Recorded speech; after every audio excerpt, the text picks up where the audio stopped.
ഒരു കൗതുകത്തിൽ തുടങ്ങി ഒരു എന്താ പറയുക കുതിരത്തിൽ അവസാനിച്ചൊരു യാത്ര എന്ന് വേണമെങ്കിൽ പറയണം. ദുനിയാവിൻ്റെ ഓരോ കോണിലും എത്തിപ്പെടാന്നുള്ള ഒരു ആഗ്രഹം എന്ന് പറഞ്ഞൂടാ, അത്യാഗ്രഹം കൊണ്ട് അങ്ങനെ പോയൊരു യാത്രയാണ് ഇത്. ഞാൻ ശരിക്കും പറഞ്ഞാൽ എൻ്റെ ഞാൻ നാജിനോഷി പറയുന്നതിന് മുന്നേ പറയണം. കാരണം ഓളില്ലെങ്കിൽ നാജിനോഷി ഇല്ല. അപ്പോൾ 2022 ഫിഫ വേൾഡ് കപ്പിനാണ് ഞാൻ ഫസ്റ്റായിട്ട് ഒരു മഹീന്ദ്ര താരം എടുത്ത് ഒരു വേൾഡ് ട്രിപ്പിലേക്ക് പോകുന്നത്. അപ്പോൾ അന്നേരം ഞാൻ എടുത്ത വണ്ടിയാണ് KL 78C1555. ഇപ്പം എന്നെക്കാളും കൂടുതൽ ഫാൻസ് എൻ്റെ ഓക്കാണ്. അപ്പോൾ ആൾക്കാർ ഓളെവിടെയും ചോദിക്കും, നിങ്ങൾ ഒറ്റയ്ക്ക് വരണ നിങ്ങൾ ഓളെ കൂട്ടി വന്നാൽ മതി എന്ന് പറയാം. ചൈന ഭയങ്കര കോമഡിയാണ്. ഭാഷ അറിയാത്തൊരു നാട്ടിൽ പെട്ടൊരവസ്ഥയായിരുന്നു. കാരണം ഈ ചൈനക്കാർ റഷ്യക്കാർ ഒരിക്കലും ഇംഗ്ലീഷ് പറയില്ല, അവരവരെ ഭാഷയെ പറയും. അതേസമയം നമ്മൾ ഇന്ത്യക്കാരും നമ്മൾ മലയാളികളെല്ലാം ആരെങ്കിലും പറയുമ്പോൾ നമുക്ക് മലയാളം പറയാൻ ഭയങ്കര മടിയായിരിക്കും. നമ്മൾ ഭയങ്കര ഇംഗ്ലീഷ് പറഞ്ഞു ദാറ്റ് എന്നെല്ലാം പറഞ്ഞ് നമ്മൾ വെറുതെ ഇതാക്കും. പക്ഷേ ഇവർക്ക് ഇനി അറിയെങ്കിൽ പോലും ഇവരെ ഭാഷ വിട്ടൊരു കളിയില്ല ഇവർക്ക്. എപ്പോഴും ഞാൻ ഈ വേൾഡ് മാപ്പ് ഇങ്ങനെ നോക്കും. വേൾഡ് മാപ്പ് നോക്കിയ സമയത്ത് ഇങ്ങനെ കുവൈത്ത് കഴിഞ്ഞിട്ട് ഇറാഖ് വഴി കുർദിസ്ഥാൻ തുർക്കി അങ്ങനെ വഴിയിലോട്ട് പോയിട്ട് നമുക്ക് ഇങ്ങോട്ടേക്ക് ചൈന വഴി ഇറങ്ങുന്നൊരു റൂട്ട് കണ്ടുപിടിച്ചു. ഇനി നിങ്ങൾ നോക്കിയോ, കുറച്ചും കൂടി കഴിഞ്ഞാൽ ജനങ്ങൾ ഇറങ്ങും. കാരണം 1 മില്യൺ മാത്രമേ ഇവിടെ താലിബാനുള്ളൂ. പക്ഷേങ്കിൽ ജനങ്ങൾ അതിലും കൂടുതലുണ്ട്. ഇവരെല്ലാം കൂടി തീരുമാനിച്ചു കഴിഞ്ഞാൽ ഒരു ദിവസം ഇതൊരു അന്ത്യം ഉണ്ടാവും എന്നല്ല ഇങ്ങനെ പറഞ്ഞു. പിന്നെ അവരപ്പുറം കുറേ ഇരുന്ന് സംസാരിച്ച് അതിൽ ഏറ്റവും വലിയ വിറ്റെന്ന് വെച്ചാൽ ഓര് പറയുന്നത് നടക്കും തിരിയുന്നില്ല, ഞാൻ പറയുന്നത് ഓർക്കും തിരിയുന്നില്ല, നമ്മളിങ്ങനെ ചിരിക്കുന്ന. അപ്പോൾ ഞാൻ ആലോചിച്ച് ലോകത്ത് യാത്ര ചെയ്യാൻ ഭാഷന്റെ ആവശ്യം വരുന്നില്ല. കാരണം ശരിക്കും പറഞ്ഞാൽ നമ്മൾ കൽബിന്ന് വരുന്ന ആ ഒരു ഇഷ്ടം ഉണ്ടല്ലോ, അതാണ് ശരിക്കും പറഞ്ഞാൽ യാത്രയിൽ ആ ഒരു സത്ത് എന്ന് പറയുന്നത്. ഞാൻ പോയി ഞാൻ പഠിച്ചോളൂ, ഇത് ചൈന അല്ലല്ലോ, ഇത് നമ്മളെ കേരളം, നമ്മൾ ഇന്ത്യയിൽ ഹരിയാനയിലെല്ലാം കുറെ ഗ്രാമങ്ങളുണ്ട്. പഞ്ചാബിൽ പോയ ഒത്തിരി ഫീൽ ചെയ്യുന്നു. ഒരു ശരിക്കും ഒരു പക്കാ ഗ്രാമം അത്. അപ്പോൾ ആ സ്ഥലത്തിന്റെ പേര് എനിക്ക് ഓർമ്മയില്ല. ഞാൻ ഗോങ്സോയിൽ പോകുന്ന വഴിക്ക് ഇറങ്ങിയ ഒരു സ്ഥലമാണ്. നോക്കുമ്പോണ്ട് പ്രായമായിട്ടുള്ള 120 വയസ്സുള്ള ഉമ്മാമാരാണ് ഈ ചെടിയെല്ലാം കുഴിച്ചിടുക, പച്ചക്കറി പറിക്കുകയും ചെയ്യുന്നത്. നമ്മൾ 20 വയസ്സാകുമ്പോഴത്തേക്കും മുട്ടുവേനയും കൊണ്ട് നമ്മൾ ഒരു സ്ഥലത്ത് കിടക്കും.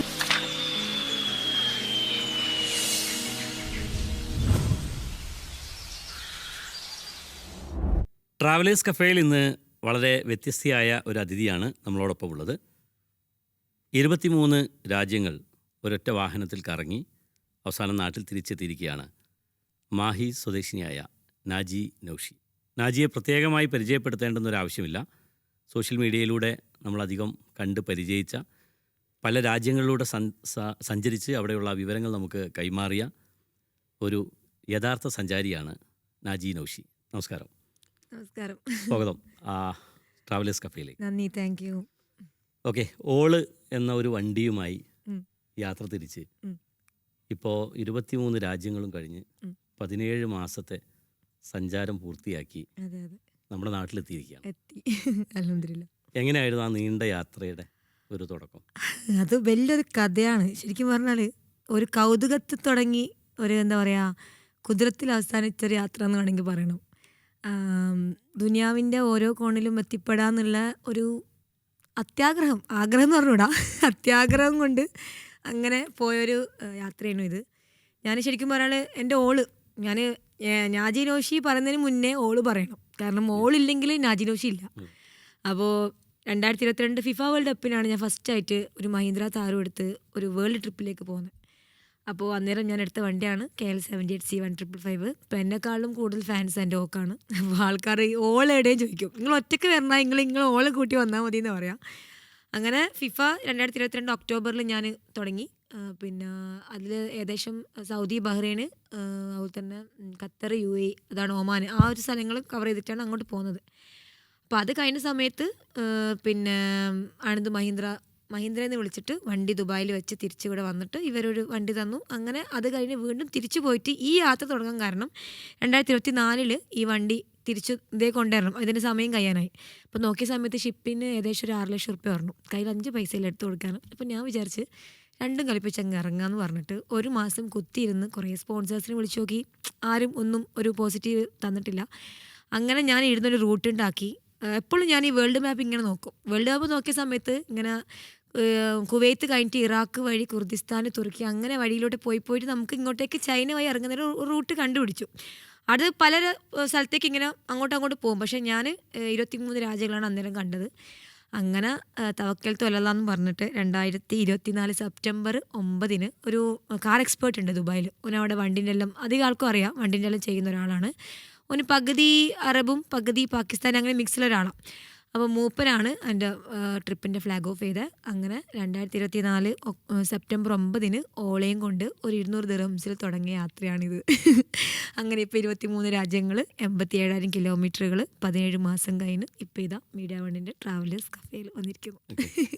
നമുക്കിപ്പം ഒരു നാജിയുടെ യാത്രകൾ എടുത്തു നോക്കുമ്പം ഒരു 7 സീരീസായി. അപ്പോൾ 7ാമത്തെ യാത്രയാണ് ഇപ്പം ഈ കഴിഞ്ഞെത്തിയത്. ഓക്കെ, അപ്പോൾ നമുക്ക് ആ യാത്രയിൽ പ്രധാനപ്പെട്ട സ്ഥലങ്ങളിലൂടെ ഒന്ന് പോയാൽ. ഒരുപാട് 23 രാജ്യങ്ങളെന്ന് പറയുമ്പോൾ തന്നെ വ്യത്യസ്തമായ സംസ്കാരങ്ങൾ, ഭാഷകൾ, വ്യത്യസ്ത ശരീരഘടനയോട് കൂടിയുള്ള മനുഷ്യർ, പല കോലത്തിലുള്ള ആളുകളെയാണല്ലോ കാണുന്നത്. അതിൽ മനസ്സിൽ സ്ട്രൈക്ക് ചെയ്ത് നിൽക്കുന്ന ഒരു സ്ഥലം ഏതാണെന്ന് ചോദിച്ചാൽ പെട്ടെന്ന് പറയാൻ തോന്നിയത് അവിടെ? ശരിക്കും പറഞ്ഞാൽ ഒരു സഞ്ചാരിനോട് നിങ്ങൾ പോയ സ്ഥലം ചോദിച്ചാൽ ചൂസ് ചെയ്യാൻ ഭയങ്കര ബുദ്ധിമുട്ടാണ്. ഞാനെന്ന് വെച്ചാൽ എൻ്റെ ഒരു പോളിസി, ഞാൻ എത്തിപ്പെട്ട എല്ലാ കോണുകളും, ഏത് ദുനിയാവും ഏത് സ്ഥലങ്ങളും എൻ്റെ പ്രിയപ്പെട്ടതാണ്. കാരണം അത് നമ്മൾ എത്തിപ്പെടുന്നത് കൊണ്ടാണ് നമുക്കത് കാണാൻ പറ്റുന്നത്. അപ്പോൾ എനിക്ക് തോന്നുന്നത് ഞാനിപ്പോൾ പോയ 23 രാജ്യങ്ങളിലെ ഓരോ മുക്കും മൂലയും എനിക്ക് ഏറ്റവും പ്രിയപ്പെട്ടതാണ്. എന്നാൽ നിങ്ങൾ ചോദിക്കുകയാണെങ്കിൽ ഇറാൻ എനിക്ക് ഭയങ്കരമായിട്ട് ഇപ്പോഴും എൻ്റെ കൽബിൻ്റെ അകത്ത് ഞാൻ കാത്തു സൂക്ഷിക്കുന്ന കുറേ മനുഷ്യന്മാരുമായിട്ടുള്ള ഒരു ബന്ധത്തിൻ്റെ ഒരു സ്ഥലമാണ് ഇറാൻ എന്ന് വേണമെങ്കിൽ പറയാം. അതുപോലെ ഇറാഖ്, അതുപോലെ അഫ്ഗാനിസ്ഥാനിൽ കുറച്ച് ആളുകൾ, അങ്ങനെ ഞാൻ കണ്ടുമുട്ടിയ ആളുകൾ, ഇടങ്ങളെല്ലാം കൂടി നോക്കുകയാണെങ്കിൽ ഈ ഒരു 3 സ്ഥലങ്ങൾ എന്തായാലും പറയാം: ഇറാനും അഫ്ഗാനിസ്ഥാനും ഇറാഖും. നാജി പറഞ്ഞപ്പോൾ എനിക്ക് തോന്നി ഇറാനും ഇറാഖ്, അഫ്ഗാനിസ്ഥാൻ ഈ 3 രാജ്യങ്ങളും യുദ്ധങ്ങളെ അഭിമുഖീകരിച്ചിട്ടുള്ള ഒരു ജനതയാണ് അവിടെ ഉള്ളത്. അപ്പോൾ അത്തരം സ്ഥലങ്ങളിൽ യഥാർത്ഥത്തിൽ അവരുടെ കഷ്ടപ്പാടുകളായിരിക്കും നമ്മളുടെ ഓർമ്മയിലേക്കൊക്കെ വരിക. അല്ലെങ്കിൽ നമുക്ക് അങ്ങനെയാണ് നമ്മൾ ചിന്തിക്കുന്നത്. നാജിക്ക് അവിടങ്ങളിൽ ഉണ്ടായിരുന്ന ഒരു അനുഭവങ്ങൾ എങ്ങനെയാണ്? അവരുടെ വീടുകളിലൊക്കെ താമസിച്ചുകൊണ്ടായിരിക്കുമല്ലോ യാത്ര. യുദ്ധം കൊണ്ട് തളർത്താൻ പറ്റാത്ത കുറേ മനോധൈര്യമുള്ള ആൾക്കാരെ ഞാൻ അവിടെ കാണാൻ പറ്റിയെന്ന് പറയാം. പിന്നെ ഇറാഖ് എന്ന് പറഞ്ഞാൽ അറിയാം, സദ്ദാമാണ് ഇറാഖ്. സദ്ദാമിനി മരണപ്പെട്ട് കഴിഞ്ഞാലും സദ്ദാമിൻ്റെ പേരിൽ അറിയപ്പെടുന്ന രാജ്യമാണ് ഇറാഖ്.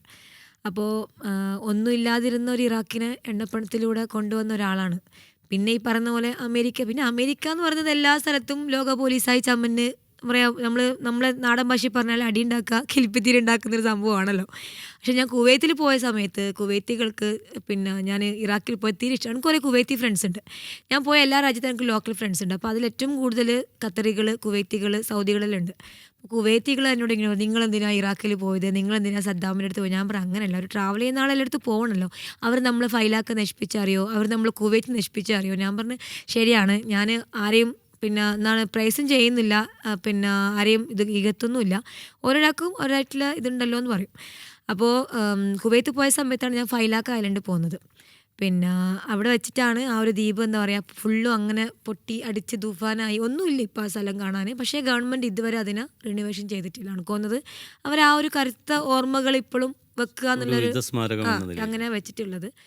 അപ്പോൾ പിന്നെ ഇറാഖിലെ നോമ്പിനാണ് ഞാൻ ഇറാഖിൽ എത്തിപ്പെടുന്നത്. നോമ്പ് ഒരു 2 ആഴ്ച മുന്നേ എത്തിയിട്ട് ഒരു 4-5 നോമ്പ് ഇറാഖിലുണ്ടായിരുന്നു.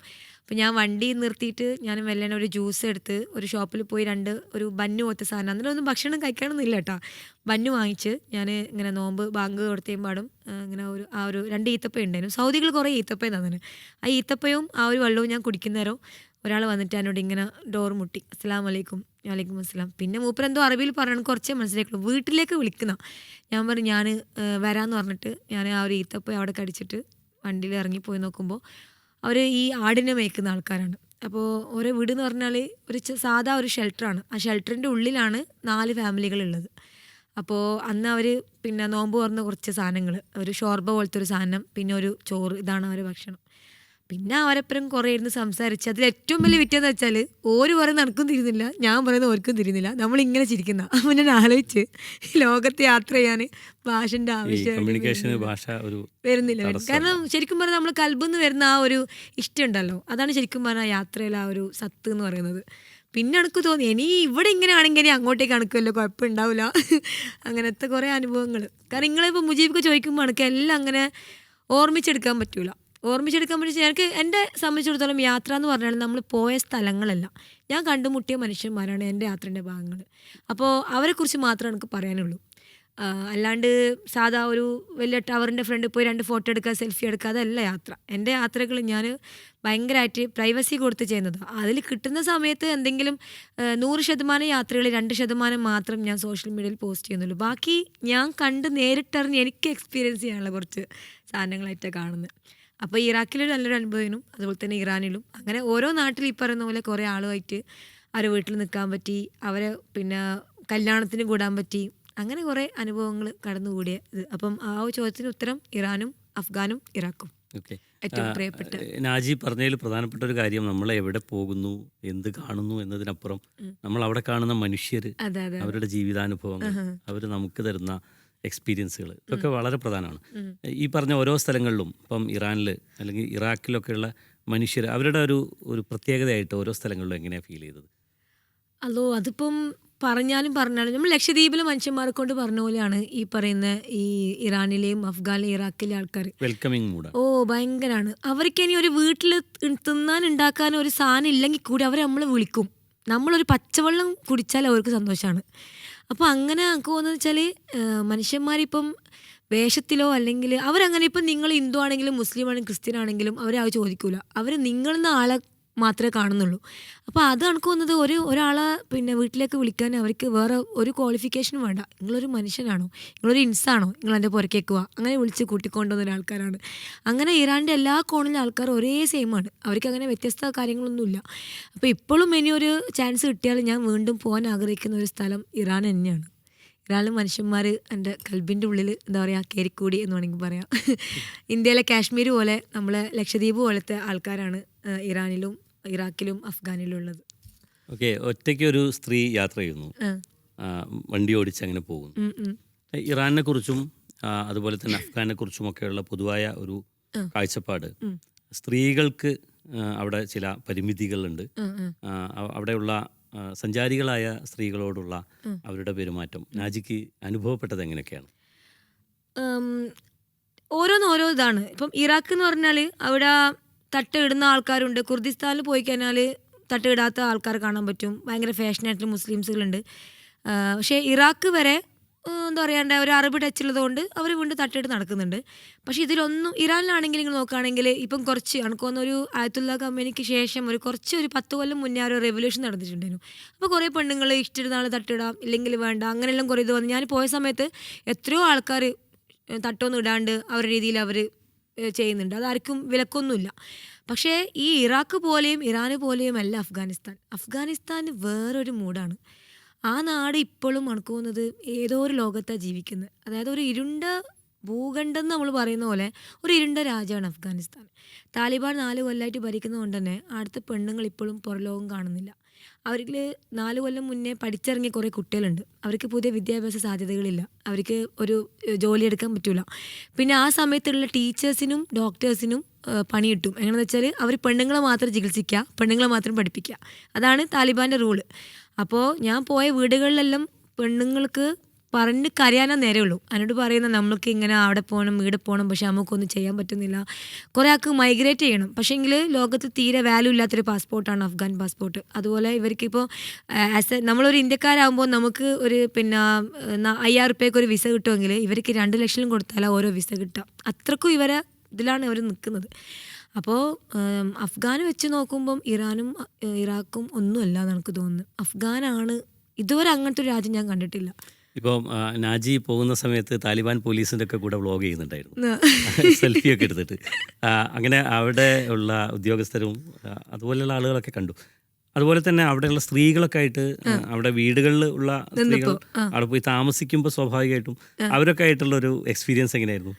പഠിച്ചോനെ എനിക്ക് ഇപ്പോഴും താലിബാൻ നിങ്ങൾ പറയുമ്പോൾ ഞാൻ വീണ്ടും താലിബാനിലേക്ക് എത്തി.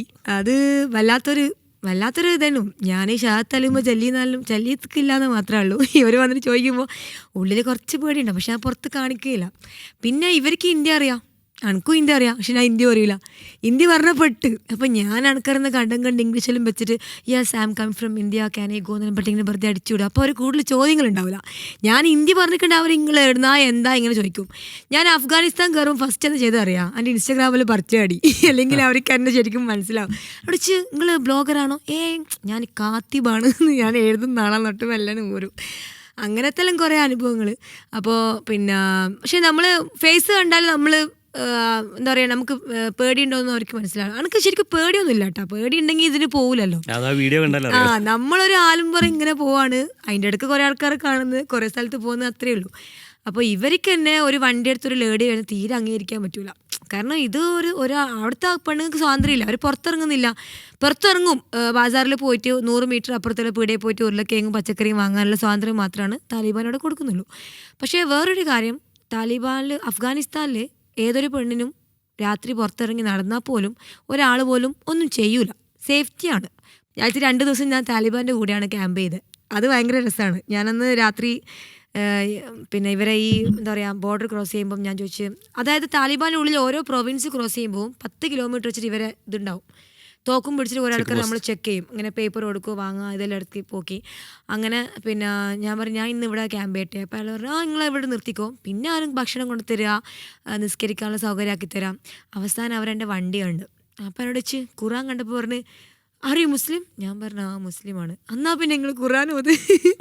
അപ്പം ഞാൻ എടുത്തിട്ട് 4-5 പേര് ഓതി. മാഷാ അല്ലാ അൽഹംദുലില്ലാ അതിനോട്ട് ഭയങ്കര ഇതേനു. അപ്പോൾ അവർക്കൊരു സംശയം, ഞാൻ മുസ്ലിമാണോ, ഞാൻ എന്തിനാണ് അവിടെ വന്നത്, അങ്ങനത്തിൽ അവരതിൻ്റെ ഇടയിൽ അതും നോക്കുന്നുണ്ട്. പക്ഷെ ഞാൻ ഭയങ്കര കൂളായിട്ട് എനിക്ക് എന്തെങ്കിലും ഒരു പതർച്ച തോന്നിയാൽ അവർക്ക് എന്നെ കൊണ്ടുപോകാം. ശരിക്കും അവിടെ കുറേ US വന്ന കുറേ ട്രാവലേഴ്സിനെ അവർ ജയിലിൽ പിടിച്ചിട്ടുണ്ട്, ഇങ്ങനത്തെ എന്തെല്ലോ കാര്യങ്ങൾ പറഞ്ഞിട്ടല്ലോ. പക്ഷെ ഞാൻ അഫ്ഗാനിൽ നിന്നുകൊണ്ട് തന്നെയാണ് അടുത്ത പെണ്ണുങ്ങളുടെ ജീവിതത്തിൽ പുറത്ത് വിട്ടത്. എനിക്കങ്ങനെ ഒരു നാട് വിട്ടിട്ട് ആ നാട്ടിലെ വീഡിയോ ഇടുന്നത് എനിക്ക് ഇഷ്ടമല്ല. അപ്പോൾ പോകുന്നതിന് മുന്നേ മുഴുവനും എഴുതി തീർത്തിട്ട് അത് വീഡിയോസ് ഇൻസ്റ്റയിലിട്ട് യൂട്യൂബിലിട്ട ശേഷം ഞാൻ പോകുള്ളൂ. യൂട്യൂബ് അങ്ങനെ ഉപയോഗിക്കില്ല, പക്ഷേ ഇൻസ്റ്റയിൽ മാക്സിമം എല്ലാം പോസ്റ്റ് ചെയ്തിട്ട് അവിടെ നിന്ന് പോകുള്ളൂ. അല്ലാണ്ട് ഒരു നാട് വിട്ട് വീട്ടിൽ വന്ന് എല്ലാം കുത്തിയിരുന്ന് വൃത്തിയിൽ എഡിറ്റ് ചെയ്യാൻ ഒരിക്കലും ട്രാവൽ വീഡിയോസ് നമുക്ക് എഡിറ്റ് ചെയ്യാൻ പറ്റില്ല. അത് നമ്മൾ കണ്ട അനുഭവങ്ങളാണ്. കാഴ്ചകളെക്കാളും കൂടുതൽ നമ്മൾ അനുഭവിച്ച സാധനങ്ങൾ നമ്മൾ എത്രയെന്ന് വെച്ചിട്ട് അതിനെ എഡിറ്റ് ചെയ്യുക. ഞാൻ എൻ്റെ ഒരു വീഡിയോസും എഡിറ്റ് ചെയ്യില്ല, റോ വീഡിയോസ് തന്നെ ഇടുക. കാരണം അത് എഡിറ്റ് ചെയ്താൽ അത് പിന്നെ വേറെ പിന്നെ ട്രാവലിൻ്റെ ആവശ്യമില്ലല്ലോ. എനിക്ക് വീട്ടിൽ കുത്തിയിരുന്ന് ഏതെങ്കിലും റീൽസ് എടുത്തിട്ട് എഡിറ്റ് ചെയ്ത് ഇട്ടാൽ മതിയല്ലോ. എനിക്ക് തോന്നുന്നു നാജിയുടെ ഈ കാഴ്ചക്കാർ ഇഷ്ടപ്പെടുന്നതും റോ വീഡിയോസ്. അതന്നെ അഫ്ഗാനിൽ ഞാൻ ഏറ്റവും കൂടുതലിട്ട് റോ വീഡിയോസ് തന്നെയാണ്. കാരണം പുറത്തുള്ള ഒച്ച, ആൾക്കാർ നടക്കുന്നത്, മാർക്കറ്റിലെ ഒച്ച, അന്നേരമാണ് ഈ പെണ്ണുങ്ങൾ ഇങ്ങനെ ക്രോസ് ചെയ്യുന്നപ്പോൾ ഈ നീല ബുർക്ക ഇട്ടിട്ട്. അതായത് അഫ്ഗാനിസ്ഥാനിൽ 4 തരം ആൾക്കാരുള്ളത്. പഷ്തൂനുണ്ട്, അതുപോലെ തന്നെ ഉസ്ബക്കികളുണ്ട്, തെജിക്കികളുണ്ട്, അഫ്ഗാനികളുണ്ട്. ഈ അഫ്ഗാനികളാണ് റിയൽ കാബൂളികൾ. അവർ ഒരു ചൈനക്കാരെ പോലത്തെ ഒരു ഇറങ്ങിയ കണ്ണ്, ഭയങ്കര വെളുത്തൊരു മുഖം, അങ്ങനത്തെ ഒരു കോലാണ്. അതേസമയം പഷ്തൂകൾ പാകിസ്ഥാനിൽ വരുന്ന ആൾക്കാരാണ്. ഇവർക്കാണ് 90% ഭയങ്കരമായിട്ട് ഇതിനെ പിടിച്ചു വെച്ചൊരു ഇസ്ലാമിക് റൂളുള്ളത്. അവർക്ക് നീല ബുർക്കയിലാണ്ട് പുറത്ത് പോയിക്കൂടാ. അതേസമയം ഈ കാബൂളിലെ അഫ്ഗാനികൾ പലാസോ പാൻറ്റ് പോലത്തതും ചിലപ്പം കറുത്ത പർദ്ദ ഇടും, അല്ലെങ്കിൽ സാധാ ഡ്രസ്സ് ഇടും, തട്ടിടും, അത്രയേ ഉള്ളൂ. പക്ഷേ ഭയങ്കരമായിട്ട് ഈ ചട്ടക്കൂട്ടിൽ നിന്ന് നിൽക്കുന്ന ആൾക്കാർ പഷ്തൂങ്ങളാണ്. അത് ഈ പാകിസ്ഥാൻ്റെ ഈ ബോർഡറിൽ നിന്ന് കാണ്ഡഹാർ വരെ അവരെ നമുക്ക് കാണാൻ പറ്റും. അവരുടെ ഇടയിലാണ് ഭയങ്കര പ്രശ്നം. ഇങ്ങോട്ടേക്ക് കുറച്ചും കൂടി ഫ്രീഡം പോലെ തോന്നും. എന്നാലും തട്ടിടും. ഇവരെപ്പോൾ നീല ഉറുക്കിട്ട് കണ്ണു മറക്കൂല, അവർ സാധാ ഒരു ഷാൾ ഇട്ടിട്ട് നടക്കും. ആടെയാണ് ഞാൻ ആദ്യമായിട്ട് ഒരു പെണ്ണുങ്ങളെ ഷോപ്പെല്ലാം കണ്ടത്. മേക്കപ്പ് ഷോപ്പിൽ പെണ്ണുങ്ങൾ, ഡ്രസ്സിൻ്റെ ഷോപ്പിൽ പെണ്ണുങ്ങൾ, ജ്വല്ലറിയിൽ പെണ്ണുങ്ങൾ. കാബൂളിലാണ് ഒരു മാള് ആദ്യമായിട്ട് കാണുന്നത്. ബാക്കി മുഴുവനും മരുഭൂമിയിലൂട്ട് ഇങ്ങനെ വരുമ്പോൾ 2 സൈഡിലും മരുഭൂമികൾ, 2 വേ റോഡ്, ഒറ്റ റോഡേ ഉള്ളൂ. ആ റോഡിൽ അങ്ങോട്ടും ഇങ്ങോട്ടും പോവാം. കുറേ മരുഭൂമി താണ്ടിയാൽ ഒരു ഗ്രാമം വരും. ആ ഗ്രാമത്തിൽ പച്ചപ്പുകൾ വളരെ കുറവായിരിക്കും. അങ്ങനെ എന്താ പറയുക, ഒരു മരുഭൂമിയിലുള്ളൊരു യാത്രയായിരുന്നു അഫ്ഗാനിലെ യാത്ര. ഓക്കെ, അവിടുത്തെ ഈ ഭൂപ്രകൃതി പറയുമ്പോൾ മലമടക്കുകളാണ്, അതുപോലെ മലകളാണ് സ്ഥലങ്ങളാണ്. പിന്നെ ഈ പറയുന്ന പോലെ നമുക്കങ്ങനെ കൃഷികളെല്ലാം ചില സ്ഥലത്ത് മാത്രമേ ഉള്ളൂ. പക്ഷെ എനിക്ക് തോന്നിയത് വലിയ രീതിയിൽ നാച്ചുറൽ സോഴ്സ്, അങ്ങനെ നമ്മളെന്താ കാണുന്നത് വെള്ളച്ചാട്ടങ്ങൾ, അത് ഇത് മറ്റേത്, അങ്ങനെ ഇതൊരു ഡ്രൈ ആയിട്ടുള്ളൊരു സ്ഥലമാണ്. പൊടി എന്നെല്ലാം പറഞ്ഞാൽ ഈ പൊല്യൂഷൻ കാരണം നമുക്ക് പുറത്തിറങ്ങിയാൽ പർദ്ദ മുഴുവനും ഒരു മഞ്ഞ കളറായി പോകും. അതാണ് അവിടുത്തെ അവസ്ഥ. പക്ഷേ അവർക്ക് വെള്ളം എത്തിക്കുന്നത് ഇറാനിൽ നിന്നാണ്. അതുപോലെ തന്നെ കരണ്ടും ഇറാനിൽ നിന്നാണ്. ഇതുവരെ കരണ്ടും കാര്യങ്ങളൊന്നും ആ രാജ്യത്തില്ല. പിന്നെ അമേരിക്ക കുറേ കാലം ഭരിച്ചു, അതിനു മുന്നേ സോവിയറ്റ് റഷ്യ വന്ന് ഭരിച്ച്, അങ്ങനെ എല്ലാവരും കഴിഞ്ഞ അവസാനം താലിബാൻ്റെ കയ്യിൽ അമേരിക്ക ഏൽപ്പിച്ചു കൊടുത്ത് ഇറങ്ങിപ്പോയി. 4 കൊല്ലമായിട്ട് ആ ജനങ്ങൾ അനുഭവിക്കുന്നതാണ്. അപ്പോൾ എനിക്കവിടെ 2 അറിയുന്ന ഒരു ഫ്രണ്ട് ഉണ്ട്, അതായത് ഇൻസ്റ്റാഗ്രാമിൽ പരിചയപ്പെട്ടതാണ്. ഓൻ അവിടുത്തെ ടൂർ ഏജൻറ്റാണ്. അപ്പോൾ ഒരു ദിവസം ഞാൻ അവനെ കണ്ടു. അപ്പോൾ ഞാൻ ചോദിച്ചു, ഇങ്ങൾക്കൊരു മാറ്റം തോന്നുന്നില്ലേ, ഇങ്ങനെ എന്തെങ്കിലും കൊണ്ടുവരണമെന്ന്? ഇനി നിങ്ങൾ നോക്കിയോ, കുറച്ചും കൂടി കഴിഞ്ഞാൽ ജനങ്ങൾ ഇറങ്ങും. കാരണം 1 മില്യൺ മാത്രമേ ഇവിടെ താലിബാനുള്ളൂ. പക്ഷേങ്കിൽ ജനങ്ങൾ അതിലും കൂടുതലുണ്ട്. ഇവരെല്ലാം കൂടി തീരുമാനിച്ചു കഴിഞ്ഞാൽ ഒരു ദിവസം ഇതിനൊരു അന്ത്യം ഉണ്ടാവും എന്നല്ല ഇങ്ങനെ പറഞ്ഞു. എനിക്കറിയില്ല അവർക്ക്. പക്ഷെ ആണുങ്ങൾക്ക് ഓക്കെയാണ് താലിബാൻ, കാരണം അവർക്ക് സ്വാതന്ത്ര്യമുണ്ട്. അവർക്ക് പോകേണ്ട അടുത്ത് പോവുക, വരുന്നിടത്ത് വരിക, ജോലി ചെയ്യുക, പുറത്ത് പോവുക. പക്ഷെ പെണ്ണുങ്ങൾക്കാണ് ഈ സാധനം ഇല്ലാത്തത്. അപ്പോൾ ശബ്ദിക്കാൻ പോലും ആൾക്കാരില്ല. അതുകൊണ്ട് തന്നെ അവർ സ്കൂളും കോളേജുകളും പൂട്ടിയിട്ട്, അവർക്കറിയാം സ്കൂളും കോളേജും തുറന്നു കഴിഞ്ഞാൽ ഇവർക്കെതിരെ ശബ്ദിക്കാൻ ആൾക്കാർ വരുന്നുള്ളത്. അപ്പോൾ ആ ഒരു ഇതാണ്. ഇപ്പോൾ 4 കൊല്ലമായിട്ട് ഇപ്പോൾ ആ രാജ്യത്തിലെ പെണ്ണുങ്ങളും യുവാക്കളെല്ലാം ഭയങ്കര പ്രശ്നത്തിലാണ് കടന്നു പോകുന്നത്. ഈ അഫ്ഗാനുമായി താരതമ്യം ചെയ്യുമ്പോൾ ഇറാൻ എങ്ങനെയാണ് ഇറാനിലെ സ്ത്രീകളുടെ അവിടുത്തെ അവസ്ഥ എന്താ? അല്ല, ഇറാൻ സ്വർഗ്ഗമാണ്. ഞാൻ പറഞ്ഞല്ലോ, ഈ 10 കൊല്ലം മുന്നേ വന്ന ഭയങ്കര മാറ്റം ഇറാനിൽ ഇപ്പോൾ കാണാനുണ്ട്. ഇറാനിലിപ്പം ഏത് രാത്രി വേണമെങ്കിലും പെണ്ണുങ്ങൾക്ക് പുറത്തിറങ്ങുക, തട്ടം വേണമെന്നില്ല, സ്വാതന്ത്ര്യത്തിൽ ആരും കൈകടത്തുന്നില്ല. ഇടുന്ന ഷിയാക്കളുണ്ട്, ഷിയാക്കൾ പിന്നെ പക്കാ തീരികളാണ്, അവരങ്ങനെ ഒന്നും ചെയ്യുന്നില്ല. അല്ലാത്ത മറ്റുള്ള സുന്നികളായിട്ടുള്ള ആൾക്കാരും മുസ്ലിംസുകളും അവർക്ക് തോന്നിയപ്പോൾ ചെയ്യുന്നുണ്ട്. പക്ഷേ ഒരിക്കലും നമ്മൾ അഫ്ഗാനിനെ ഇറാനായിട്ട് താരതമ്യം ചെയ്യാനേ പാടില്ല. ഈ അഫ്ഗാന് പോലെ അഫ്ഗാൻ മാത്രമേ ഉള്ളൂ. എനിക്ക് തോന്നുന്നത് ഈ 195 രാജ്യങ്ങളായിട്ടുണ്ടെന്നാണ് പറഞ്ഞത്. അതിൽ നോക്കുകയാണെങ്കിൽ അഫ്ഗാൻ പോലെ അഫ്ഗാൻ മാത്രമേ ഉള്ളൂ.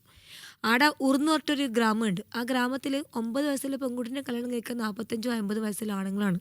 അതിപ്പോഴും നടന്നുകൊണ്ടിരിക്കുന്നുണ്ട് ആ നാട്ടിൽ. അതുപോലെ പാകിസ്ഥാനിലെ പല ഗ്രാമങ്ങളിലും ഈ സംഭവം ഉണ്ട്. അപ്പോൾ ഒരിക്കലും എന്താ പറയണ്ടേ, ഇപ്പം ലോകം ഇപ്പം 2026 അങ്ങനെ നടന്നു പോകുന്നത്. പക്ഷേ ഇവരിപ്പോഴും അങ്ങ് 950-ലാണ് അഫ്ഗാൻ ഇപ്പോഴും ഉള്ളത്. ഈ ഇറാനിൽ സ്ത്രീകൾ കൂടുതലായിട്ട് തൊഴിൽ മേഖലയിൽ പല ജോലിയിലൊക്കെ ഇറാനിൽ സ്ത്രീകൾ ധാരാളമായിട്ടുണ്ട്. ഉണ്ട്. അത് നമ്മളിപ്പോൾ റോഡ് സൈഡിൽ കാണുന്ന ഷോപ്പിൽ അധികം പെണ്ണുങ്ങളായിരിക്കും. അതുപോലെ പിന്നെ മാളുകളിൽ പെണ്ണുങ്ങൾ വർക്ക് ചെയ്യുന്നുണ്ട്. അങ്ങനെ മൊത്തത്തിൽ നമ്മൾ പണ്ട് നമ്മൾ കേട്ട ഇറാനേ അല്ല. ഇപ്പോൾ നമ്മൾ സോഷ്യൽ മീഡിയയിൽ പലതും കണ്ടാൽ നമ്മൾ നേരിട്ട് പോയി കാണുമ്പോഴേ നമുക്ക് അതിൻ്റെ അനുഭവം മനസ്സിലാവും. അപ്പോൾ ഞാനെന്താ ഇവിടുന്ന് പോകാൻ മനസ്സിലാക്കിയ ഇറാൻ എന്ന് പറയുമ്പം കുറേ വീഡിയോ കണ്ടിരുന്നു. പക്ഷേ അവിടെ പോയത് ഇറാനേ അല്ല, അതൊരു യൂറോപ്യൻ കൺട്രി പോലെ ആയിക്കൊണ്ടിരിക്കുന്നു ഇറാൻ. ഞാൻ പോയ സമയത്ത് ഈ ഷിയാക്കളെ അർബൈനിൽ ഇവരിങ്ങനെ പുറത്ത് ഇതെല്ലാം അടിച്ച് മുഹറത്തിൻ്റെ പരിപാടിയിലുണ്ടാവും. അന്നേരം ഭയങ്കര ഭക്ഷണം കൊടുക്കലേനും. പിന്നെ നമ്മൾ കാണുമ്പം ഇന്ത്യ എന്ന് പറയുമ്പോൾ ഇവർക്ക് ഭയങ്കര സന്തോഷമായിരിക്കും. ഇവർ പറയും ഷാറുഖ് ഖാൻ്റെ വീട്ടിൽ നാടുന്നാണ് വരുന്നത്, നമ്മളിപ്പോൾ എല്ലാവരും ഒന്ന് ഫോട്ടോ എടുക്കുക, അങ്ങനത്തെ ഉള്ള ഒരു എക്സ്പീരിയൻസ് ആണ്. അപ്പോൾ ഇറാനും അഫ്ഗാനും തമ്മിൽ ഭയങ്കര വ്യത്യാസമുണ്ട്. അഫ്ഗാന് പോലെ അഫ്ഗാൻ മാത്രമേ ഉള്ളൂ. ഓക്കെ, ശരിക്കും ഇറാനിലെ വീടുകളിൽ ചെന്നപ്പോൾ ഉള്ള അവിടുത്തെ സ്വീകരണവും അവിടുത്തെ ഭക്ഷണവും അവരുടെ ഒരു കൾച്ചർ കാര്യങ്ങളൊക്കെ അത് അടുത്തറിയാൻ പറ്റില്ല. ഇറാൻ്റെത് ഭക്ഷണം നമ്മളെ പോലെ തന്നെയാണ്. നമ്മളുണ്ടാക്കുന്ന ചോറും കറിയും അവരുണ്ടാക്കുക. പിന്നെ നമ്മൾ ഈ ബിരിയാണിയിലില്ലേ, ശരിക്കും ഉസ്ബെക്ക് നിന്നാണ് മുഗളന്മാർ വരുന്നതെന്നാണ് പറഞ്ഞത്. പക്ഷേ ഉസ്ബെക്കിൻ്റെ കുറച്ച് ഭാഗങ്ങൾ ഇറാനിലും തോന്നിയിട്ടുണ്ട്. അവരെ ഈ ആർട്ട് ഉണ്ടല്ലോ, കലകൾ, പേർഷ്യൻ സാധനങ്ങളാണ് രണ്ട് സ്ഥലത്തും മിക്സ് ആയിട്ടുള്ളത്. അപ്പോൾ അതന്നെയാണ് പിന്നെ നമ്മളെ ഡൽഹി കാണുന്ന മുഗൾ സംഭവം ഉണ്ടല്ലോ, അതെല്ലാം ഈ ഉസ്ബെക്കിലും ഇറാനിലും സെയിമാണ്. അപ്പോൾ ഭക്ഷണവും സെയിം തന്നെയാണ്, വലിയ മാറ്റങ്ങളൊന്നുമില്ല. പിന്നെ ഇവർക്ക് സ്നേഹം ഭയങ്കരമായിട്ട് ഇവർ കൊടുക്കും.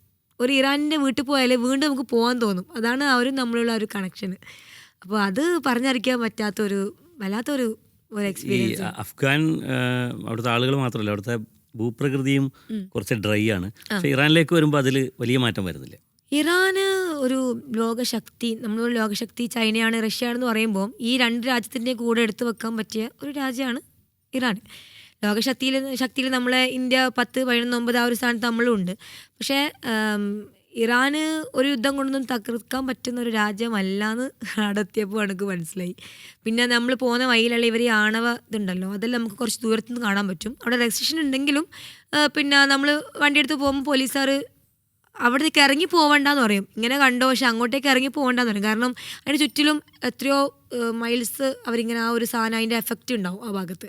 പിന്നെ കുറേ പ്ലാന്റുകൾ കണ്ട് ഞാൻ ഈ തെബ്രീസ്, അതുപോലെ തന്നെ ഷിറാസ്, ബന്ദർ അബ്ബാസ് ഈ ഭാഗത്തെല്ലാം പോകുമ്പോൾ ഇവരിങ്ങനെ കുറേ ആണവ നിലയങ്ങൾ ശരിക്കും നമുക്കിങ്ങനെ കാണാൻ പറ്റും. നമ്മളത് കുറച്ച് ദൂരത്തായിട്ട് അറിയാൻ പറ്റും.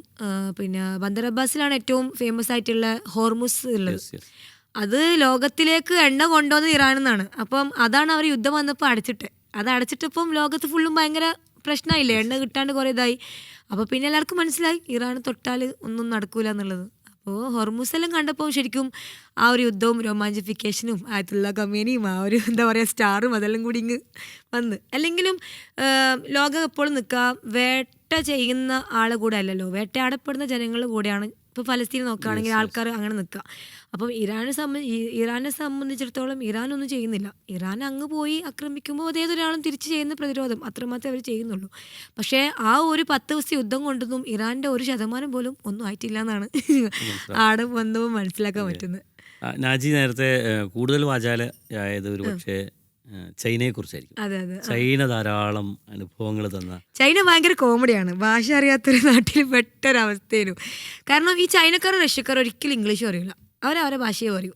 അതേസമയം നമ്മൾ ഇന്ത്യക്കാരും നമ്മൾ മലയാളികളല്ലോ ആരെങ്കിലും പറയുമ്പോൾ നമുക്ക് മലയാളം പറയാൻ ഭയങ്കര മടിയായിരിക്കും. നമ്മൾ ഭയങ്കര ഇംഗ്ലീഷ് പറഞ്ഞു ദാറ്റ് എന്നെല്ലാം പറഞ്ഞ് നമ്മൾ വെറുതെ ഇതാക്കും.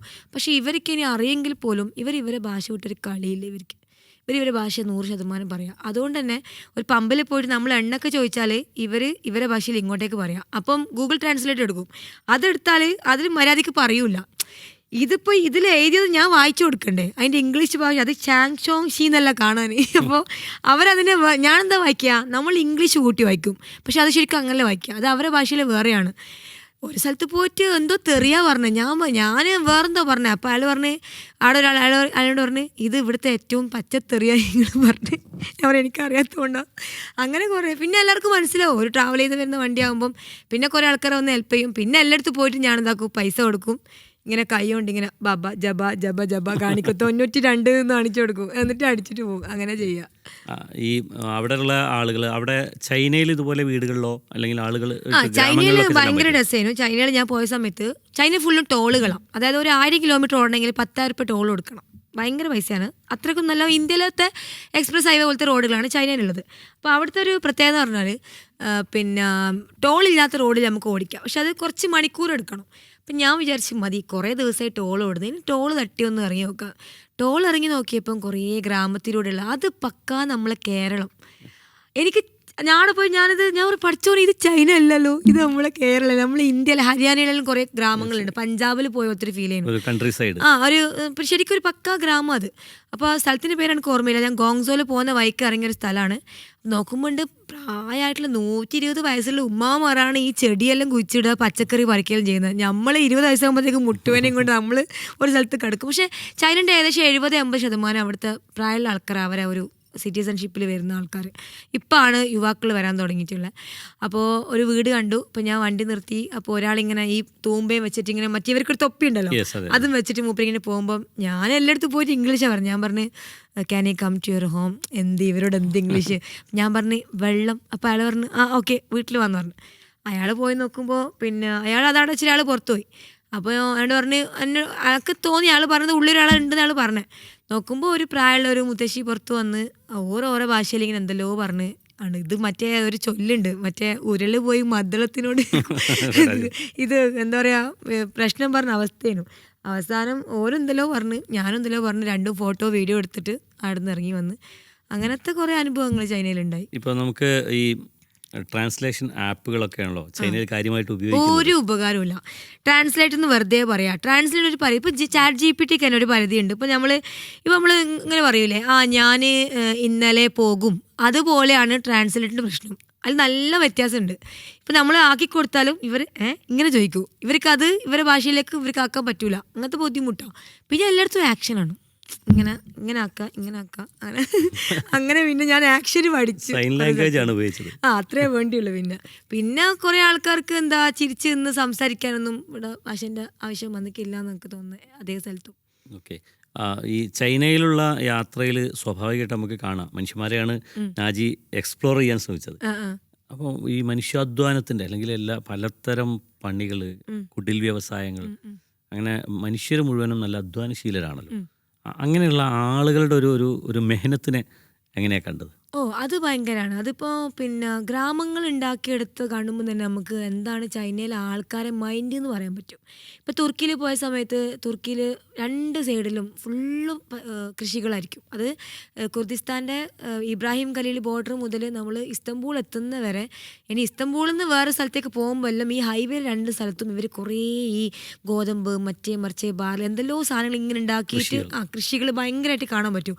അപ്പോൾ ആ നാട്ടിലെ ആൾക്കാർ ഊന്നൽ കൊടുക്കുന്നത് ശരിക്കും പറഞ്ഞാൽ ജയ് ജവാൻ ജയ് കിസാൻ തന്നെയാണ്. അതായത് കൃഷിയും ഇല്ലെങ്കിൽ മനുഷ്യനില്ല, നമുക്ക് തിന്നണ്ടേ. എപ്പോഴും നമുക്കിതിങ്ങനെ ആർട്ടിഫിഷ്യലായിട്ട് എടുക്കാൻ പറ്റില്ലല്ലോ. അപ്പം അത് കണക്ക് പിന്നെ തുർക്കിയിലെ ഡ്രൈവിൽ ഇപ്പോഴും മിസ് ചെയ്യുന്ന 2 സ്ഥലത്തുള്ള ആ ഒരു പാടങ്ങളും കൃഷികളാണ്. സെയിം സംഭവമാണ് ചൈനയിലും. ചൈനയിലെ ആൾക്കാർ അവരെ ജീവിതത്തിൻ്റെ തന്നെ മാറ്റാണ്. രാവിലെ 6 മണിക്ക് ഇവർ ചോറ് തിന്നും. ഒരു വെള്ള റൈസ് ഉണ്ട്, അതാണ് അവർ പറ്റിപ്പിടിക്കുന്ന ചോറാണ്. ആ ചോറും പിന്നെ നമ്മളെ മില്ലറ്റിൻ്റെ സൂപ്പ്, മോമോസ്, പിന്നെ കുറേ കുമിള് പുഴുങ്ങിയത്, പച്ചക്കറി പുഴുങ്ങിയത്, ഇതെല്ലാം ഇവരെ ഭക്ഷണം. രാവിലെ 6 മണിക്ക് ചോറും ഭക്ഷണം കഴിക്കാമെന്ന് പറഞ്ഞാൽ അതാണ് അവരുടെ ആരോഗ്യം. പിന്നെ നേരത്തോടെ കിടന്നുറങ്ങും. ഞാൻ മംഗോളിയ പോയ സമയത്ത് അവിടുത്തെ ആൾക്കാരെല്ലാം ഒരു 8 മണിയാകുമ്പോൾ കിടന്നുറങ്ങും. അത് മക്കളടക്കം വൈഫൈ ഓഫ് ചെയ്ത് 8 മണിക്ക് ഉറങ്ങുക, രാവിലെ എണീക്കുക. നമ്മൾക്ക് ഇപ്പോൾ അത് ചിന്തിക്കാൻ പോലും പറ്റൂല. നമ്മൾ 8 മണിക്ക് നമ്മൾ ഉറങ്ങും, പണ്ട് ഉറങ്ങിയിട്ടുണ്ട്. ഇപ്പോൾ നമുക്ക് അങ്ങനെ ചെയ്തു. പക്ഷേ ഇവർ സോഷ്യൽ മീഡിയ വരെ മാറ്റി വെച്ചിട്ട് ഇവർ ഈ ദിനചര്യത്തേക്ക് ഒരു മാറ്റവും ചൈനക്കാർ ചെയ്യൂല. അവർക്കത് പെർഫെക്റ്റ് ആണ്. നൈറ്റ് ലൈഫ് ഉണ്ടെങ്കിൽ കൂടി ഒരു 10, 11, 12 ആകുമ്പോഴത്തേക്ക് ആളുകൾ, ഷെൻഗായി എല്ലാം ഭയങ്കര എക്സ്പ്ലോർ ആയിട്ടുള്ള സ്ഥലമാണ്. പക്ഷെ അവിടുത്തെ ആൾക്കാർ ഒരു 10 മണി കഴിഞ്ഞാൽ അങ്ങനെ ഉണ്ടാവില്ല. അവർ വേഗം തിരിച്ച് റൂമിലേക്ക് പോയി ഉറങ്ങുന്ന ഒരു ഇതാണ്. ഇതിപ്പോൾ നമ്മുടെ ഹിമാലയൻ വാലിയിലൂടെ ഒക്കെ സഞ്ചരിക്കുമ്പോഴും അതിരാവിലെ ഉണരുക എന്ന് പറയുന്ന ഒരു സ്വഭാവം അവർക്കൊക്കെ ഉണ്ട്. അത് സത്യത്തിൽ ഒരു അധ്വാനത്തിൻ്റെ അല്ലെങ്കിൽ അവർക്ക് പണിയെടുക്കാനുള്ളതാണ്, എന്തെങ്കിലും ചെയ്യാനുള്ളതാണ്, അവരുടെ കർമ്മശേഷി ഉപയോഗപ്പെടുത്താനുള്ളതാണ് എന്നൊരു സന്ദേശമാണ് ശരിക്കും നേരത്തെ ഉണരുക എന്നത് നൽകുന്നത്. അത് അതേ രീതി തന്നെയാണ് ചൈനയിലും. അത് ശരിക്കും പറഞ്ഞാൽ ഈ ചൈന, കംബോഡിയ ഇവരതെല്ലാം ഒരു കൾച്ചറാണ് നമ്മൾ നോർത്ത് ഈസ്റ്റ് ആൾക്കാർ. ഞാൻ മിസോറാമിൽ പോയപ്പോൾ രാവിലെ 5 മണിക്ക് എനിക്ക് ചോറും കറിയും കിട്ടി. ഞാൻ ശരിക്കും നെട്ടിപ്പോയി. നമ്മൾ ഇന്നലത്തെ ചോറ് വെള്ളത്തിലിട്ട് രാവിലെ തിന്നൊരു പരിപാടി ഉണ്ട്, കുളുത്ത ചോറ് എന്ന് പറയുന്നത്. ഇത് ഇവർ ഫ്രഷ് ചോറ് രാവിലെ തന്നെ ഉണ്ടാക്കുക. ഞാൻ ചോദിച്ചു ഇന്നലത്തെ ചോറ് അല്ല, ഇത് നമ്മളിപ്പോൾ ഉണ്ടാക്കിയതാണ്. അതായത് അവിടുത്തെ സൂര്യന് വേഗം അസ്തമിക്കും. ഈ മണിപ്പൂരികളെ വീട്ടിൽ പോയ സമയത്ത് അവരെ ഒരു ലൈഫ് എന്ന് പറഞ്ഞാൽ രാവിലെ 5 മണിക്ക് എണീക്കുക, 6 മണിക്ക് ചോറും കറിയും കഴിക്കുക, ഒരു 9 മണിയാകുമ്പോഴത്തേക്ക് അവരെ ചോറിൻ്റെ പരിപാടി തുടങ്ങും. ലഞ്ച് ഇവർ തുടങ്ങാൻ 10 മണിക്കാണ്, വൈകുന്നേരത്തെ ചായ ഏകദേശം 3 മണിക്ക്, പിന്നെ നാസ്ത ഡിന്നർ ഇവർ കഴിക്കാൻ 6 മണിയാണ്. അത് കഴിഞ്ഞാൽ ഭക്ഷണമില്ല. 7 മണി 8 മണിക്ക് ആൾക്കാർ ഉറങ്ങും. കാരണം സൂര്യൻ ഏകദേശം 5-4 അതങ്ങ് പോകും, പിന്നെ ഇരുടാണ്. പിന്നെ നമ്മളെപ്പോലെ നൈറ്റ് ലൈഫ് അവർക്കില്ല. അതുകൊണ്ട് അവിടുത്തെ ഉമ്മാമാർക്കെല്ലാം ഭയങ്കര ആരോഗ്യം. അതാണ് അവർ പറയുന്നത്, നമ്മൾ ആരോഗ്യത്തിൻ്റെ രഹസ്യം നേരത്തോടെ ഉറങ്ങുക, അധികവും ഈ രാവിലത്തെ ഫുഡ്, ഈ ചോറും കാര്യങ്ങളെല്ലാം കഴിക്കുക എന്നുള്ളതാണ്. അത് വെച്ച് നോക്കുമ്പോൾ ഈ കംബോഡിയ, ചൈന, നമ്മൾ നോർത്ത് ഈസ്റ്റിൽ മുഴുവനും ഈ ഭാഗത്തേക്ക് സെൻട്രൽ ഏഷ്യയിൽ പോയ കൾച്ചേഴ്സാണ് നോർത്ത് ഈസ്റ്റിലെ ആൾക്കാർക്ക് മുഴുവനും കിട്ടിയിട്ടുള്ളത്. എനിക്ക് എപ്പോഴും തോന്നിയിട്ടുണ്ട് നമ്മൾ വല്ലാത്തൊരു മനുഷ്യന്മാരാണ് ഈ ലോകത്തിൽ. അല്ല, കുറേ ആൾക്കാർ പറയും, ഇപ്പം കുറേ തമിഴന്മാർ പറയും, കർണാടകയിലെ ആൾക്കാർ പറയും, നിങ്ങളെ കമ്മ്യൂണിറ്റി ഒരു സംഭവമാണ്, എവിടെ പോയാലും നിങ്ങളൊരു ഗ്രൂപ്പായിരിക്കും. ഇപ്പം പുറത്ത് നാട്ടിൽ നമ്മളൊരു മലയാളം കാണുമ്പോൾ സന്തോഷമുണ്ടല്ലോ, അത് വേറെ തന്നെയാണ്. അങ്ങനെ ഞാൻ തിരിച്ചു വരുന്ന സമയത്ത് നമ്മൾ പുട്ടിൻ പോകുന്ന സ്ഥലമാണ്, ഞാനറിയില്ല. അപ്പോൾ പുട്ടിൻ്റെ നേരെ ആ ഒരു പ്രസിഡന്റ് ഹോമിൻ്റെ മുമ്പിൽ ഞാനുള്ളത്. അപ്പോൾ ഞാനവിടെ വളച്ച് വരുമ്പോൾ പോലീസ് നിർത്തി. പിന്നെ ഫൈനൊന്നും അടിക്കൂല, ഈ വണ്ടിക്ക് അങ്ങനെ ഫൈൻ അടിക്കാൻ പറ്റൂല, കാരണം ആ നാട്ടിൽ രജിസ്ട്രേഷൻ അല്ലല്ലോ. ആകെ ഞങ്ങൾക്ക് ഫൈൻ കിട്ടിയ തുർക്കിന്ന് മാത്രം സ്പീഡിന് കിട്ടി, ബാക്കി ഒരു സ്ഥലത്തൊന്നും ഫൈൻ കിട്ടിയിട്ടില്ല. ചൈനയിലും സൗദിയിലുള്ള ഞാൻ പോയ സ്പീഡ് നോക്കുകയാണെങ്കിൽ 4 വണ്ടി വിറ്റാലും അതിൻ്റെ പൈസ കൊടുത്താൽ തീരില്ല, അത്രക്കും ക്യാമറ അടിച്ചിന്. അങ്ങനെ പിന്നെ കുറേ പറഞ്ഞിട്ട് എന്നോട് ഞാൻ വെച്ചാൽ എന്താ അവിടെ, അത് നമ്മളെ പ്രസിഡന്റ് വരുന്നുണ്ട്. പിന്നെ നോക്കുമ്പോഴാണ് കുറേ ബ്ലാക്ക് വണ്ടികൾ ഇങ്ങനെ പോയിക്കൊണ്ടേയിരുന്നിട്ട് കാണുന്നത്. അപ്പോൾ റഷ്യ ഒരു വല്ലാത്തൊരു അനുഭവമായിരുന്നു. പിന്നെ റഷ്യ കഴിഞ്ഞിട്ട് വീണ്ടും തിരിച്ച് ജോർജിയയിൽ വന്ന്, ജോർജിയയിൽ നിന്ന് അർമേനിയ പോയി. പിന്നെ ജോർജിയയിൽ പോയ സമയത്ത് രാജ് കപൂറിൻ്റെ ഫാൻസാണ്. ഇന്ത്യ ചോദിക്കുമ്പോൾ രാജ് കപൂർ, ഇറാഖിൽ ചോദിക്കുകയാണെങ്കിൽ ഷാറുഖ് ഖാൻ, സൽമാൻ ഖാൻ, കത്രീന കൈഫ്, കരീന കപൂർ. തുർക്കിയിലും ഇവരെ ഫാൻസ് തന്നെയാണ്. ഞാൻ വണ്ടിയും കൊണ്ട് പോകുമ്പോൾ കുറേ ആൺകുട്ടികൾ എൻ്റെ അടുത്ത് പറഞ്ഞ്, നമ്മൾ ഇറാഖിലല്ല കേട്ടോ, നമ്മൾ കുർദിസ്ഥാനാണ്. പറ്റി ഓനെ ഒരു ഷോപ്പിൽ പോയി സ്റ്റിക്കർ എടുത്ത് എൻ്റെ വണ്ടിയിൽ സ്റ്റിക്കർ ഇപ്പോൾ ഉണ്ട്. ഇതാണ് നമ്മളെ ഫ്ലാഗ്. ഇത് ഇറാഖ് വേറെ, കുർദിസ്ഥാൻ വേറെ. പിന്നെ കുറേ അർമേനിയക്കാരെ വീട്ടിൽ താമസിച്ച് അവര് ഫുള്ള് മുന്തിരികളാണ്. എല്ലാ വീട്ടിൽ നിന്നും റോഡും വന്ന് മുന്തിരി പറിച്ചിട്ട് കവറിലാക്കി തരും. അതിനിടയ്ക്ക് ഒരു അർമേനിയൻ ഫാമിലീൻ്റെ വീട്ടിൽ പോയിട്ട് ചായ കുടിച്ച് കുറേ വർത്താനം പറഞ്ഞ് അതെല്ലാം വിറ്റെന്ന് വെച്ചാൽ ഇവർ അർമേനിയ ഭാഷയും ഞാനും മലയാളവും പറയും ചിലപ്പോൾ, കാരണം എത്ര ആഴ്ച ഇംഗ്ലീഷ് പറയാൻ. അതെല്ലാം ഒരു വല്ലാത്തൊരു എക്സ്പീരിയൻസ് ആയിരുന്നു അത്. ഇനിയിപ്പം ജോർജിയന് പിന്നെ രാജ് കപൂർ, അവിടെ തെരുവിൽ പാട്ട് പാടുന്ന ആൾക്കാർ ഇതാ പാടാം, മേരാ ജൂത്താ ഹേ ജപ്പാനി, അത് കറക്റ്റ് പാടും, അവർക്ക് അതിൻ്റെ വേർഡ്സ് ഫുള്ള് അറിയാം. പിന്നെ അത് കഴിഞ്ഞ് അർമേനിയ പോയപ്പോൾ മിഥുൻ ചക്രവർത്തിൻ്റെ ഫാൻസാണ്. അല്ലോ, എവിടെ നോക്കിയാലും ജിമ്മി ജിമ്മി ആജാ ആജാ ആ പാട്ട്.